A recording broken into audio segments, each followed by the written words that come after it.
De quelle manière invoquer Allah subhanahu wa ta'ala pour que ça soit une véritable invocation? Écoute bien, ya Abdallah, rapporté par l'imam al-Tirmidhi bi sanadin hasan. Le prophète alayhi salatu wa salam a dit, et voilà, ça c'est le cœur de l'invocation. Ud'u Allah wa antum muqinuna bil ijaba. Ça c'est la cause, charte. Invoquer Allah wa antum muqinuna bil ijaba. Chez le hadith, il va commencer à invoquer et il se dit peut-être Rabbi Rubbama il va accepter, Allahu a'lam, wa antum muqinuna bil ijaba. Et soyez sûrs, certains, avec une conviction que Dieu va vous répondre. Première des choses, t'invoques, je suis sûr. Si tu veux que l'invocation elle marche, le mode d'emploi de l'invocation de dua c'est ça. Wa antum muqinuna bil ijaba. Et le prophète il dit ensuite, deuxième condition, pour qu'une dua elle marche, il dit, et sachez qu'Allah subhanahu wa ta'ala n'accepte pas l'invocation venant d'un cœur distrait. Min qalbin ghafil. Allah il n'accepte pas. Si quelqu'un invoque avec des doutes, est-ce que Dieu va me répondre ou pas? Ou il invoque en regardant sa montre. Ou alors lui il est en train d'invoquer de dua, il est à la mosquée, mais son esprit là, géant ou à Carrefour ou je ne sais où. Ça, il ne faut pas espérer grand-chose. Mais le prophète alayhi salatu wa salam, il dit Allah Jalla wa Ala n'accepte pas la dua d'un cœur distrait. Il faut que tu sois sûr qu'Allah va te répondre, parce qu'Allah il a promis. Ujibu da'wata da'in idha da'a. Allah il a dit. Sadaqallahu al-azim. Wa man ahsanu min Allahi qila. Allah sa parole n'est que véracité. Donc ça c'est la deuxième des choses. Wa antum muqinuna bil ijaba. Faut pas douter ou je. Troisième des choses. Le prophète sallallahu alayhi wa sallam fi sahih al-Bukhari wa Muslim fi sahihain. Troisième des conditions. Il dit alayhi salatu wa salam la taqulu Allahumma ighfir li in shi'ta. Ne demandez pas à Dieu en disant, ne dites pas oh Allah pardonne-moi si tu veux. Non, tu ne dois pas mettre cette condition dans la dua. Le prophète il dit n'impose pas, ne mets pas de condition à Dieu dans la dua ainsi. Il dit tu dois être ferme. Allahumma ighfirli faqat. Subhanallah. Comme si Dieu disait eh bien j'ai promis que je répondais. Ne dis pas si tu veux. Wa qudiya al-amr wa idha sa'alaka ibadi anni fa inni qarib ujibu da'wata ad-da'i idha da'an. Allah il te dit ne dis pas, le prophète te dit ne dites pas in shi't si tu veux. Comme par exemple on a tendance quelquefois à faire dua ou qu'Allah te donne ceci ou cela, Inch'Allah. Allah atik al-khair, barakallahu fik, Inch'Allah. La taqul Inch'Allah. Comme قال عليه الصلاة والسلام, la taqulu in shi'it. Pourquoi? Parce qu'on ne met pas de condition dans le dua. Allahumma ighfirli, hafidhakallah, barakallahu fik, razaqakallahu kadha wa kadha. La taqul in shi'it ou Inch'Allah. Hada afdal wa awla wa ahwat.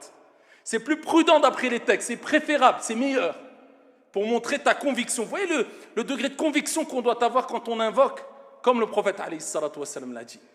Plus que cela, le prophète alayhi salatu wa salam, regardez le cœur de dua, c'est l'insistance, c'est l'yaqin. Il disait, il est rapporté que le prophète quand il invoquait, al-Rasoul alayhi salatu wa salam, il invoquait par 3 fois. Par exemple, il disait Allahumma ighfirli thalathan, Allahumma ighfirli, Allahumma ighfirli, Allahumma ighfirli, Allahumma arhamni, Allahumma arhamni, Allahumma arhamni. Le prophète il avait l'habitude min adatihi alayhi salatu wa salam an yad'u Allah jalla wa ala thalathan, qu'il invoque Allah subhanahu wa ta'ala à 3 reprises. Donc prenez l'habitude d'invoquer quelquefois, surtout quand vous êtes dans une situation où vous avez besoin de quelque chose de bien précis. Demandez à Dieu à 3 reprises. Comme je vous ai dit en arabe, en français, peu importe. Demande à Dieu à 3 reprises ce que tu veux. C'est une des causes de l'exaucement. Continuons avec ce mode d'emploi de l'invocation accepté, réussi, cette adoration concrétisée, Inch'Allah tabaraka wa ta'ala, billahi tawfiq. Il y a de la manière qu'on doit invoquer, dont on doit invoquer notre Seigneur tabaraka wa ta'ala. Et le prophète alayhi salatu wa sallam nous a indiqué comment, et Allah jalla wa ala nous a indiqué comment. Allah subhanahu wa ta'ala dit dans le Coran walillahi al-asma'ul husna fad'uhu biha. À Allah appartient les plus beaux noms, invoquez Dieu par ses plus beaux noms. C'est-à-dire que quand tu commences cette dua, commence par mentionner des noms de Dieu. Ya Allah, Ya Karim, Ya Aziz. Même si tu connais que 2, 3, 4 noms, invoque Allah avec ces noms-là. Et Dieu se présente à travers ces noms et ses attributs, d'où l'importance de connaître les noms et les attributs d'Allah Azza wa Jal. Ya Karim, Ya Aziz, Ya Dhal Jalali wal Ikram, Ya Allah, Ya Rab. Tu dis ça. Ensuite, le prophète sallallahu alayhi wa sallam fait sahih, il dit Allah subhanahu wa ta'ala laisse l'invocation de son auteur bloquée. Je dis al-mad du'a ne passe pas. T'as rempli les conditions ou pas? Allah azza wa jalla laisse l'invocation de son adorateur, son serviteur, bloquée tant qu'il n'aura pas prié sur le prophète Mohammed alayhi salatu wassalam. Donc tu veux que le dua soit accepté? Glorifie Allah. On commence par Allah jalla wa ala. Allah subhanahu wa ta'ala lui-même s'est glorifié. Subhanahu wa ta'ala. وَنَبْدَأُ بِمَا بَدَأَ اللَّهُ بِهِ. On commence par ce que Allah subhanahu wa ta'ala ou ce dont Allah a commencé. Ya Rab, Ya Allah, tu demandes à Dieu. Ensuite, prie sur le prophète alayhi salatu wassalam, préférable au début et à la fin, ou sinon au moins une fois dans ta dua. Tu pries sur le prophète. Allahumma salli ala Muhammad wa ala ali Muhammad. C'est ça. Tu invoques Allah azza wa jalla en faveur du prophète. Tu dis Allahumma salli ala Muhammad. Juste ça au moins. Donc, faire la prière sur le prophète alayhi afdalu salati wa taslim. Parmi les conditions aussi, ne pas se précipiter. Le prophète sallallahu alayhi wa sallam dit Allah répond, accepte l'invocation du demandeur tant que il ne se précipite pas. C'est-à-dire, il invoque, il se précipite pour qu'Allah azza wa jalla exauce son invocation. Hein? Tout de suite, j'ai invoqué, subhanallah, j'ai invoqué à 13h, 14h, il n'y a toujours rien. Parce qu'il attend 1 heure après. Et ils attendent 10 ans après. Comme je vous ai déjà dit, quelquefois Allah ne te répond pas directement parce qu'il sait qu'il y a un mal s'il avait exaucé ton invocation. Hikmatullahi azza wa jal. Donc toi, invoque Allah, khalas, t'as invoqué, te préoccupe plus. Quand Dieu va t'exaucer ou pas. Et le prophète, il donne l'exemple, il dit, donc celui qui se précipite, qu'est-ce qu'il dit? J'ai invoqué Allah pendant tant de temps et il ne m'a pas accepté. À ce moment-là, il abandonne dua. Voilà, le prophète alayhi salatu wassalam, il parle de cette personne-là, il dit celui-là, Allah ne lui acceptera pas. Ne dis pas j'ai invoqué, Allah ne m'a pas répondu. Qui te dit qu'Allah ne t'a pas répondu? Peut-être qu'Allah subhanahu wa ta'ala t'a répondu na'am, même si tu n'as pas l'exaucement, même si tu ne le vois pas avec tes yeux. Oui, comment? On va le voir à la fin rapidement, incha'Allah tabaraka wa ta'ala.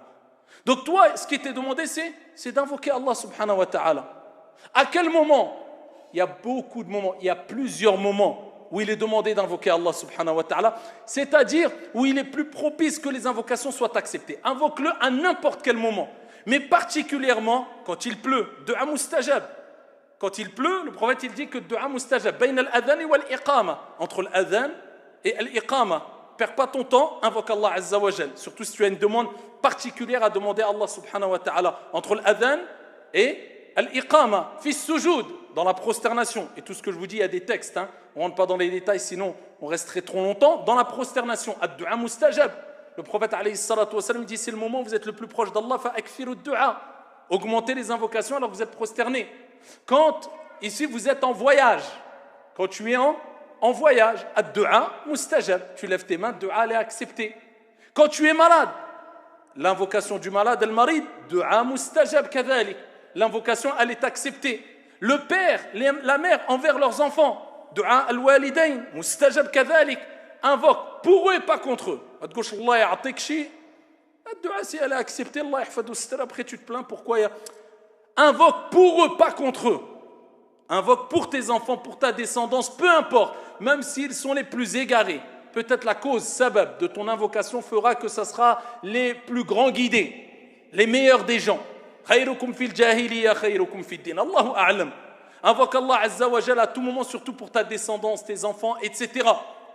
Et sache que dans tous les cas, il faut invoquer, tu es dans une ibada, tu adores Dieu. Tu lèves tes mains, tu invoques, tu es dans une ibada. Après, il y a des obstacles, ça existe, qui empêchent l'invocation d'être acceptée. Et parmi les plus grands obstacles, c'est quoi? C'est de manger, de boire ou de se vêtir de haram. Vous connaissez tous le hadith authentique fait sahih où le prophète alayhi salatu wassalam a évoqué un homme qui a les cheveux ébouriffés, couverts de poussière, musafir. Et il lève ses mains au ciel et il dit Ya Rab, Ya Rab. Les ulama, ils ont dit, regardez, le prophète il dit Ya Rab, c'est comme si le prophète nous rappelait que dire Ya Rab au Seigneur. Ya Rab, c'est une cause de l'exaucement de l'invocation. Donc quand vous citez les noms d'Allah, citez aussi le nom Ya Rab, au Seigneur. Il dit Ya Rab, alors que mashrabuhu haram, sa nourriture, sa boisson, elle est haram. Sa nourriture, sa boisson sont haram. Ses vêtements sont haram. Comment l'invocation serait-elle acceptée? Pour nous rappeler que celui qui consomme de l'illicite, faites attention à ce que vous mangez, d'où ça vient, c'est l'argent halal ou haram. Celui qui s'habille de haram, de choses illicites, celui qui prend, qui boit, et la source de cet argent, elle est illicite, eh bien l'invocation, elle n'est pas acceptée. L'invocation, cela peut être un obstacle quant à l'exaucement de ad-du'a. C'est pour ça, faites très attention à ce que vous mangez, ce que vous buvez et ce que vous mettez comme habit, c'est-à-dire la source avec laquelle tu as acheté ta nourriture, ta boisson, ainsi que tes vêtements. Et pour terminer, ayyuha al-akhyar, rapporté par l'imam Ahmad, ce hadith qui nous remonte le moral et qui nous dit dans tous les cas, je fais dua. Parce que dans tous les cas, même si l'invocation n'est pas acceptée, tu as quand même adoré Dieu. On va dire, tu as fait dua, il y avait un obstacle qui fait que Allah n'a pas accepté ta dua. Mais quand même, en faisant dua, tu es ad-dua huwa al-ibada, tu as adoré Dieu quand même. Donc tu n'es jamais perdant dans le dua. De plus, rapporté par l'imam Ahmad, bisanadin Hassan, le prophète sallallahu alayhi wa sallam a dit, il n'y a pas un musulman qui invoque son Seigneur tabaraka wa ta'ala, abshiru, il n'y a pas un musulman qui invoque son Seigneur tabaraka wa ta'ala sans que dans sa dua il y ait une demande de qati'atul rahim, le fait de demander que les liens de parenté soient coupés. Parce que si tu demandes des choses haram à Allah Azza wa Jal, Allah ne t'acceptera pas, même si tu remplis les conditions. Ça, c'est la condition. Il ne faut pas te demander de choses illicites à Allah. Donc, la clause ici, ou la condition, le prophète il dit, il n'y a pas un musulman qui invoque Allah subhanahu wa ta'ala sans demander à Dieu qu'il y ait une rupture des liens de parenté, ou bien un péché. D'accord? Donc, tant que tu invoques Allah sans demander des choses illicites ou interdites ou des choses mauvaises, sans qu'Allah subhanahu wa ta'ala ne lui accorde une de ces trois choses. Obligatoirement. Et il dit, alayhi salatu wa salam, ou Allah va accepter ton invocation. Si tu as demandé ça, Dieu va te le donner. Ou peut-être que tu vas demander, Dieu ne va pas te le donner. Est-ce que ça veut dire que ton invocation n'est pas acceptée? Non. Ou, il dit, alayhi salatu wa salam, Dieu lui réserve l'exaucement, le résultat de son invocation pour l'au-delà. Il aura une récompense dans l'au-delà, il dirait, ya Rab, c'est quoi? Tu te rappelles, tu nous as invoqué? On te l'a donné? Non. Eh bien, elle est là, ton invocation. Ou, troisième des choses, écoute bien, il devait arriver un mal, peut-être hadith, un accident, ou un malheur, par la cause de ta dua, Rabbil Alamin, Allah Jalla wa Ala, il t'a préservé de ce mal, il a écarté ce mal de toi. Donc dans tous les cas, trois choses, soit Allah il accepte, soit il te garde pour l'au-delà, ou soit il devait t'arriver un malheur, Allah il t'a préservé de ce malheur en échange de ton invocation. Voilà pourquoi dans tous les cas, invoquez Allah subhanahu wa ta'ala, votre Seigneur. Et akthiru min ad-du'a, augmentez au maximum les invocations pour vous, pour vos frères, pour vos sœurs, pour les musulmans, tellement que la du'a est bonne et appréciée auprès de Dieu, que le prophète alayhi salatu wa salam a dit que quand tu demandes le pardon, écoutez bien, des milliards de hasanat, des milliards, en 3 secondes, c'est possible? Quand tu demandes le pardon pour les croyants et les croyantes, tu auras une récompense, une hasana, une récompense pour chaque croyant ou croyante. En disant quoi? Allahumma ghfir lil mu'minina wal mu'minat. Ça veut dire que tu dis, ya Allah, pardonne aux croyants et aux croyantes.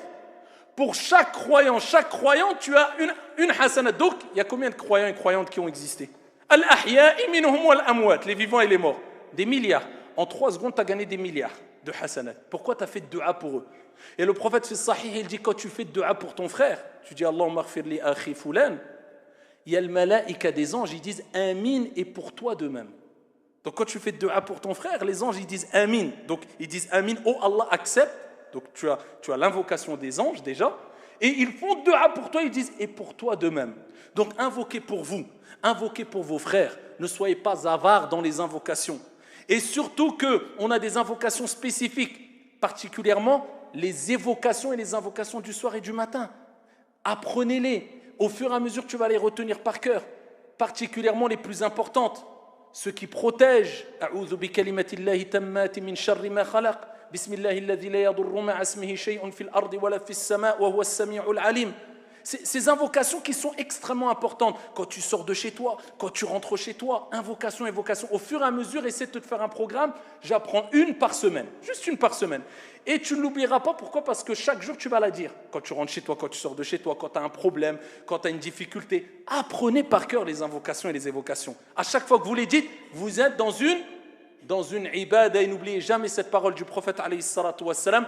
Ad-du'a huwa al-ibada. L'invocation, c'est l'adoration même. هذا وصلوا وسلم